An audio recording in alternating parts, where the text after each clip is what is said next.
Two Wheels is brought to you by Thor Riding Apparel, 100% goggles, and Fire It Up motorcycles in 4 ways. Welcome to the show. This week, Bill Hunter rides a new Kawasaki. And later on, action from the Monster Energy TRP National Motocross held recently in Cape Town.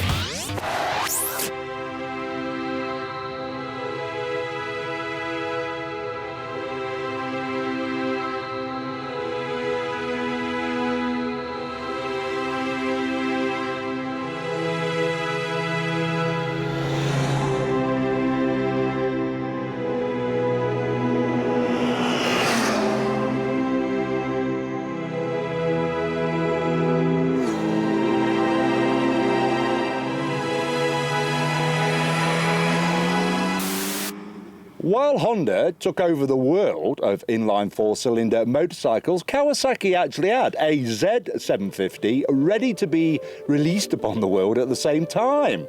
Actually, codenamed New York Steak for some reason, but Kawasaki said, no, we're not going to make a 750, and in 1972, they released the Z1. Now, we all know that.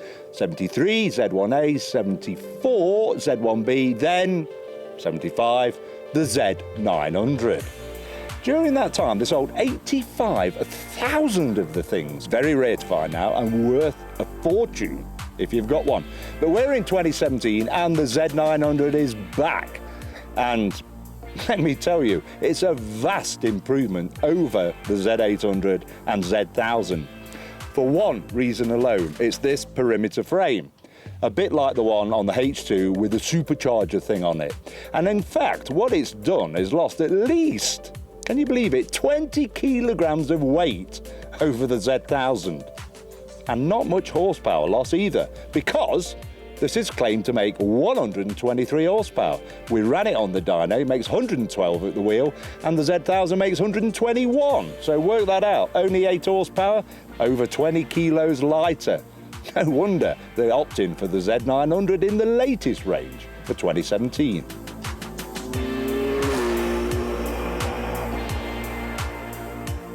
So enough of the history for the Z900. You want to know what this new one's like to ride. Pretty good, actually. It weighs very little for a bike of this capacity.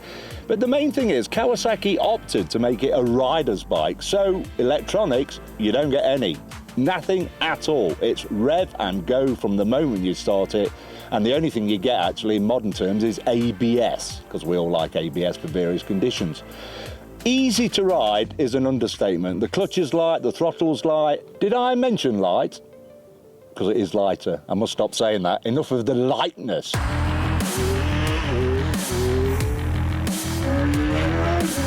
what do you think of the colour? I really like it, but it really does wheelie nice. Okay, and the handling of the bike? It handles really well, but it really wheelies nice, this thing. And the market that it's in? I think it fits well, but it really wheelies nice. Okay, and the width of the rear tyre is not too big? It's not too wide, it's not too small, but it does make it wheelie nice. And the styling of the bike, it's quite aggressive, eh? The styling's good, you lean over it, and it really makes it wheelie nice.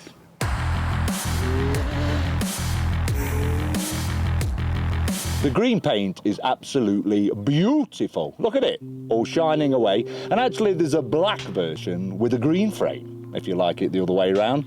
Either way, we really like this styling.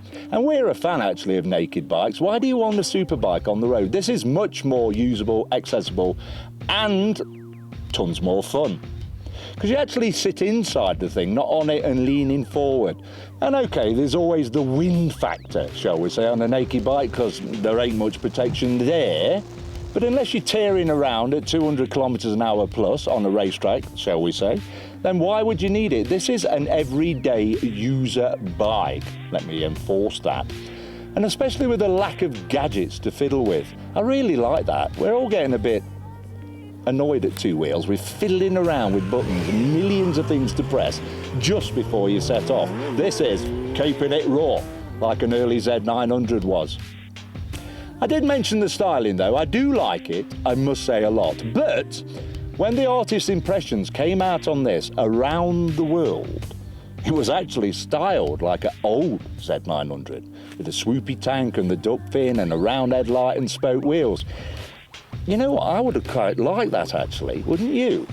Keep this engine, keep this chassis, it's great, suspension's great, everything about it works really nice, but I would love to see another version of the original Z900, paintwork and bodywork, but with this motor.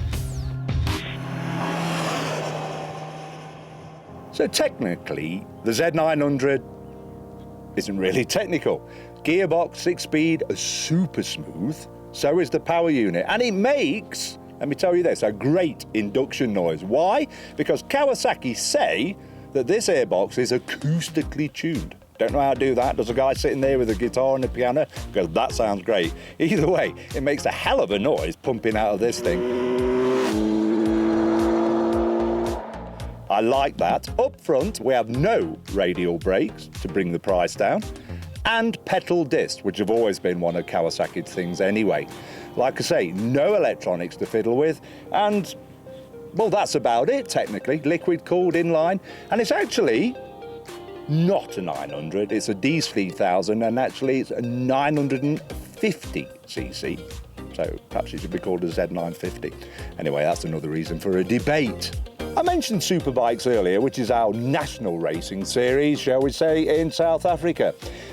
Personally, I'd like to go back to the AMA days with Eddie Lawson and Freddie Spencer and Wes Cooley and all them, when all that was raced was naked bikes. Remember, with a flat number board on the front. Let's be honest, all the manufacturers make powerful naked bikes. All of them. So come on, South Africa, let's get those square boards on again. You'll make a naked bike, all the manufacturers, and get some of this and some of that rather than some of that.